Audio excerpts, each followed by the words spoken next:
나는 평생을 큰 병 없이 살아왔다.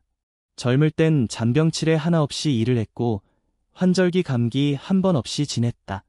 무릎이 쑤신다거나 허리가 당긴다거나 하는 이야기는 나이 들면 그렇다더라 정도로만 알고 있었다. 하지만 70세를 넘기고부터는 몸이 나를 속이지 않았다. 처음엔 무릎이 약간 시큰거렸다. 아침에 일어날 때 조금 뻣뻣하고 계단을 오를 때 왼쪽 무릎이 욱신거렸다. 아유, 오늘은 날이 좀 쌀쌀하네. 그저 날씨 탓이라 생각하고 무심히 넘겼다. 하지만 그게 시작이었다. 시간이 지날수록 통증은 점점 자주 또 심하게 찾아왔다. 앉았다가 일어날 때마다 소리가 절로 나고 긴 시간 서 있으면 허리부터 종아리까지 쑤셨다. 그제야 나는 비로소 내 몸의 신호를 듣기 시작했다. 그리고 주변 친구들도 하나같이 말하더라. 그거 시작되면 평생 관리해야 해. 안 그러면 큰일 나. 그래서 병원을 찾았다. MRI를 찍고 혈액 검사를 하고 의사 선생님의 말씀을 듣는 내내 나는 묵묵히 고개를 끄덕이기만 했다. 관절염 초기에 가까워요. 다행히 지금은 회복이 가능하지만 생활 습관부터 바꾸셔야 합니다. 습관. 그 흔한 말, 그 익숙한 단어. 하지만 그게 이렇게 무서울 줄은 몰랐다. 나는 그날부터 내 일상 속 습관이라는 걸 하나하나 돌아보기 시작했다. 그리고 놀랍게도 내가 매일 무심코 하던 일들이 내 관절을 서서히 망가뜨리고 있었다는 걸 깨달았다. 첫 번째 습관은 바로 오래 앉아있는 자세였다. 나는 신문 보는 걸 좋아했고 TV 보는 시간도 길었다. 특히 아침 식사 후부터 점심 전까지는 거의 거실 소파에 앉아 있었다.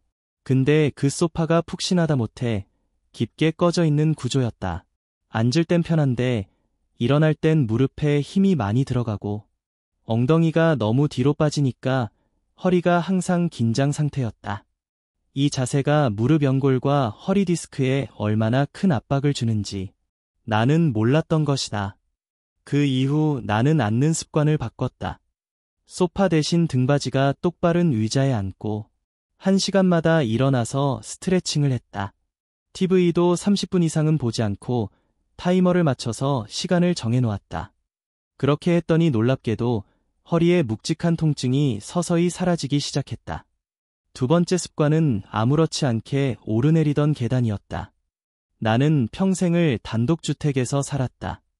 아침이면 습관처럼 2층 방에서 내려와 부엌으로 가고 저녁엔 다시 올라가 잠자리에 들곤 했다. 계단 오르내리는 일이 뭐 그리 대수겠냐 싶었지만 사실상 매일 내 무릎은 반복된 충격을 받고 있었던 것이다.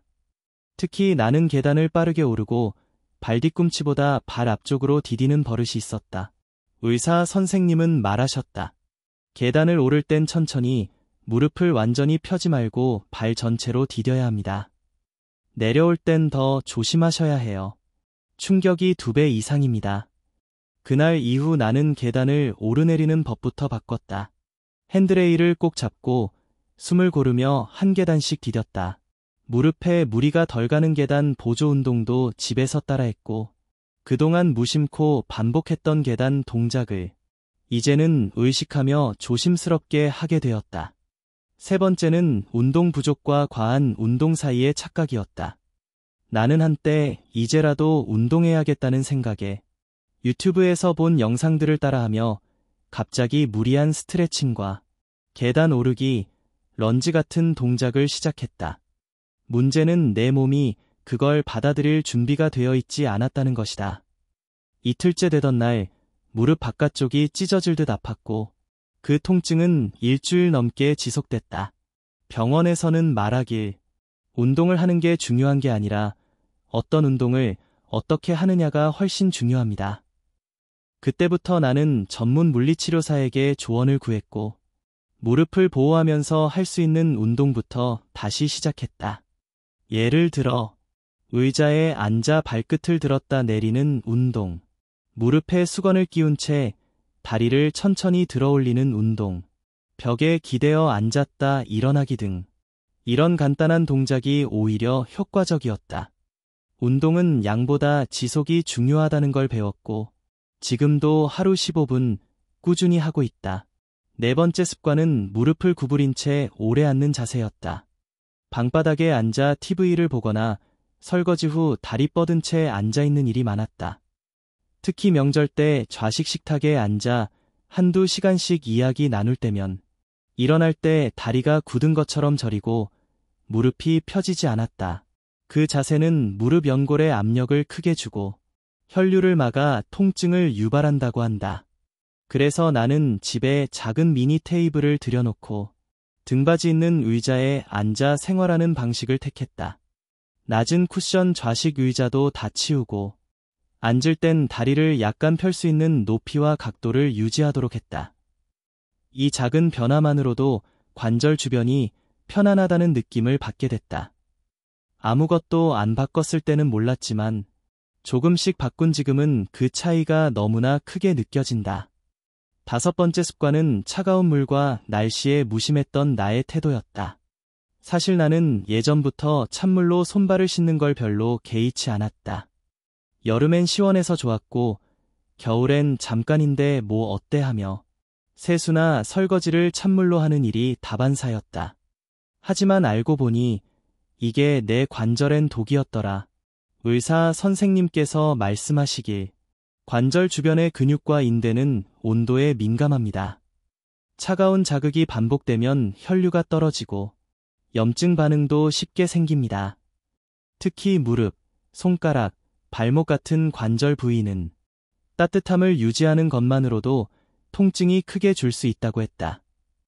그 뒤로 나는 찬물 대신 미지근한 물을 사용하기 시작했고 겨울엔 꼭 무릎 담요를 무릎 위에 덮어두었다. 잠잘 때도 무릎이 차가워지지 않게 보온 양말을 신고 손끝엔 가볍게 크림을 발라 혈류가 막히지 않게 해줬다. 신기하게도 이런 따뜻함만으로도 기상 시 무릎의 뻣뻣함이 줄어들었고 밤에 관절이 욱신거려 깨는 일도 눈에 띄게 줄었다. 여섯 번째는 좋다고 들은 보조제를 아무 검토 없이 먹은 것이었다. 이웃이나 친구들이 이거 먹고 무릎 안 아파졌어. 이 약 먹으면 허리 시원해져. 하는 말을 들으면 나도 모르게 인터넷으로 주문하고 복용하곤 했다. 문제는 그중 일부는 내 몸에 맞지 않았고 어떤 건 효과도 없었을 뿐더러 약 복용 시간이나 용량도 잘 지키지 않았다는 점이다. 그 뒤로 나는 먹는 모든 것을 다이어리에 기록하기 시작했다. 처방받은 약, 영양제, 복용 시간, 몸의 반응 등, 그리고 무엇보다 의사 선생님과 상담 없이 좋다더라 하는 정보에 휘둘리지 않도록 마음을 다잡았다. 내 몸은 내 것이고 내 관절은 남의 입소문보다 의학적 근거와 내 몸의 반응을 통해 판단해야 한다는 걸 나는 늦게나마 배웠다. 일곱 번째 습관은 별표 내가 아프다는 걸 감추는 것 별표이었다. 괜찮아요. 좀 뻐근한 것뿐이에요. 나이 들어서 그래요. 뭐 이런 식으로 가족이나 친구들에게 내 통증을 이야기하지 않고 참고 넘기는 날이 많았다. 하지만 통증은 감춘다고 사라지는 게 아니고 무시하면 무시할수록 더 깊이 자리 잡는다. 어느 날 아들이 나에게 말하더라. 아버지, 무릎 아프신 거 저도 압니다. 근데 왜 늘 안 아프다고만 하세요? 그 말에 나는 할 말을 잃었다. 사실 아팠다. 불편했다. 하지만 나이 들었다는 걸 인정하기 싫었고 걱정 끼치기 싫다는 핑계로 계속 외면했다. 그날 이후 나는 조금씩 달라졌다. 불편한 날엔 솔직히 말하고 무리하지 않으며 가족의 도움도 요청하게 되었다. 그렇게 관계도 회복되었고 몸도 마음도 훨씬 편안해졌다. 이렇게 하나하나 습관을 바꾸고 나니 통증의 정도가 달라지기 시작했다. 예전 같으면 아침에 일어날 때마다 무릎이 굳어 있고 양치하러 세면대로 가는 길조차 부담스러웠다. 허리는 매일 아침 뻐근했고 앉았다 일어날 때마다 찢어질 듯 당겼다. 그런데 지금은 완전히 사라졌다고는 할 수 없지만 살만하다는 느낌이 드는 날이 훨씬 많아졌다. 가장 큰 변화는 몸에 대한 태도였다. 예전엔 무릎이 아프면 왜 이러지, 언제 낫나 하며 답답함과 짜증이 먼저 올라왔었다. 하지만 지금은 무릎이 조금 불편하면 오늘 좀 쉬라는 신호구나. 어제 너무 오래 서 있었나 보다. 하고 내 몸의 말에 귀를 기울이게 되었다. 그리고 그게 너무 늦게 배운 교훈이라는 걸 실감했다. 우리는 늘 몸을 견뎌야 할 것으로만 여기고 살아왔다. 조금 아파도 참고, 쑤셔도 버티고, 이 정도는 괜찮겠지 하며 무시하곤 했다. 하지만 몸은 말한다. 매일 아주 작고 조용한 신호로. 그 신호를 무시하면 고함이 되고, 고함을 무시하면 병이 되는 걸 나는 이제서야 깨달았다. 어느 날 거울 앞에 서서 무릎을 바라보았다. 예전보다 튀어나온 뼈, 약간 부은 듯한 관절 라인, 그리고 그 위에 놓인 주름 많은 손. 이렇게도 오래 써졌구나. 갑자기 눈물이 핑 돌았다. 나는 고마움을 말한 적이 없었다. 무릎에게, 허리에게, 나의 관절에게, 한 번도 그들에게 고생했다고, 수고했다고 말해본 적이 없었다. 그날 이후 나는 매일 밤 침대에 누워 가볍게 무릎을 쓰다듬으며 이렇게 말한다. 오늘도 고마웠어. 내 몸이지만 수고했어. 그렇게 마음으로라도 내 몸을 토닥여주는 것만으로도 통증이 덜 느껴지는 날이 있었다. 아니, 덜 느껴지는 게 아니라 그 통증을 받아들이는 나의 마음이 달라진 것이었다. 그리고 또 한 가지 깨달은 건 통증을 완전히 없애는 게 목적이 아니라 통증과 평화롭게 살아가는 법을 배우는 게 더 중요하다는 사실이다. 모든 고통이 사라질 순 없다. 하지만 그 고통을 대하는 태도는 내가 선택할 수 있다. 나는 이제 아침마다 무릎을 두세 번 돌려주며 오늘도 잘 부탁해 라고 말한다. 잠들기 전 허리에 따뜻한 찜질팩을 대며 오늘도 버텨줘서 고마워 라고 인사한다. 그 작은 의식들이 내 삶을 달라지게 했다. 아무도 몰라도 된다. 내 몸과 나만 알면 된다. 그것만으로 충분하다. 며칠 전 동네 병원에 물리치료 받으러 갔을 때의 일이다. 기계를 통해 따뜻한 열을 무릎에 쐬고 있던 나에게 젊은 물리치료사 선생님이 조용히 물었다. 할아버지, 무릎 아프신 건 언제부터예요? 나는 조금 웃으며 말했다. 내 기억으론 한 3년 됐어. 근데 그 전에 몸이 보내는 사인은 분명 있었을 거야. 사인이요? 그땐 무시했지. 괜찮겠지. 나이 들면 원래 아프지. 그렇게 넘겼으니까. 그 젊은 선생님은 고개를 끄덕이며 말했다. 저희 어머니도 그래요. 아프신데도 병원 안 오시고 그냥 괜찮아 하시거든요. 그 말이 마음에 콕 박혔다. 우리 세대가 그랬구나. 우리 세대는 참고 사는 게 미덕인 줄 알았다.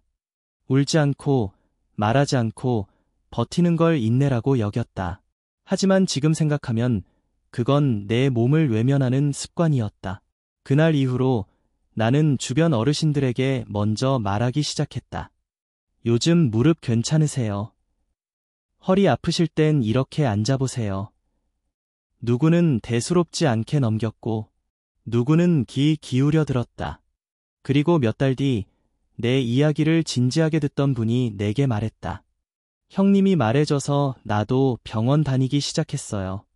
근데 신기하죠? 그냥 몸에 관심을 좀 더 가지는 것만으로도 확실히 덜 아프더라고요. 그 말을 듣는 순간 나는 뭉클했다. 내 경험이 누군가에게 도움이 된다는 건 그 자체로 기쁨이었다. 그게 어쩌면 노년의 삶이라는 긴 여정에서 내가 새롭게 맡은 역할일지도 모른다는 생각이 들었다. 나는 요즘 문득문득 이런 생각을 한다. 이 나이에 배운다는 건 무엇일까? 젊었을 땐 학교에서, 직장에서, 책에서 배웠다. 하지만 지금은 내 몸에서, 내 통증에서, 나의 실수에서 배운다. 무릎이 아플 땐 걷는 법을 다시 배우고 앉는 자세를 다시 익히며 식습관까지 하나하나 새로 정리해야 했다. 그런데 놀라운 건 이런 배움이 나를 힘들게 하지 않았다는 것이다. 오히려 내 안에 있던 돌봄이라는 감정을 꺼내주었다. 예전엔 늘 누군가를 챙기고 살았다. 아이들, 아내, 부모님, 손주들. 하지만 정작 나는 나 자신을 돌본 적이 거의 없었다. 그래서 지금의 이 시간, 내 몸을 돌보고, 지키고, 회복하는 시간은 인생 후반전에 가장 귀한 기회라고 생각하게 됐다.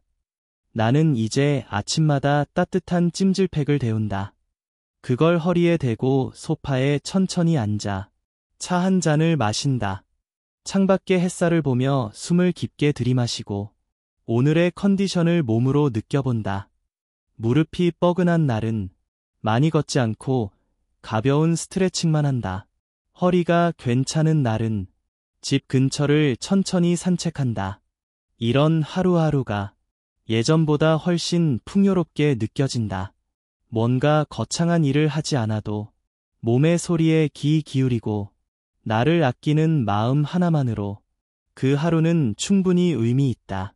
가끔은 손주들이 놀러온다. 할아버지, 오늘은 무릎 괜찮아?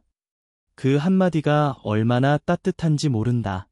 아이들의 걱정스러운 눈빛이 오히려 내게 힘이 된다. 그리고 나는 아이들에게 말해준다. 몸이 보내는 작은 신호도 꼭 들어야 한단다. 늦게 알면 되돌리는데 시간이 더 걸리거든. 그 말이 아이들 마음속에 작게나마 남아 언젠가 스스로를 돌보는 지혜가 되길 바란다. 나는 이제 안다. 통증은 단순한 고장이 아니다. 그건 신호이고, 이야기이고, 나에게 건네는 작은 목소리다. 젊었을 땐 그 소리를 듣지 못했다. 바쁘게 살았고, 무시했고, 참는 게 미덕인 줄 알았다. 하지만 지금은 매일 아침 눈을 뜨며 이렇게 묻는다. 오늘 내 무릎은 어떤지, 허리는 괜찮은지, 그리고 내가 내 몸에게 고마워하고 있는지. 나는 무릎, 허리, 관절이 보내는 사인을 통해 내 삶을 다시 배우고 있다. 이제 나는 이렇게 말하고 싶다. 혹시 지금 이 글을 읽고 있는 당신이 아무렇지 않게 매일 반복하는 습관이 있다면 그게 당신의 관절을 조금씩 망가뜨리고 있을지도 모른다고. 그러니 지금부터라도 이 7가지 습관만큼은 다시 살펴보기를. 나를 아프게 했던 습관 7가지. 소파나 바닥에 오래 앉는 자세, 무심한 계단 오르내리기, 준비 없는 무리한 운동, 무릎을 접은 채 오랜 시간 앉아있기, 찬물, 냉기, 체온 관리 부족, 검증되지 않은 보조제 복용, 괜찮다며 아픔을 감추는 태도. 지금부터 시작할 수 있는 작은 습관 10가지.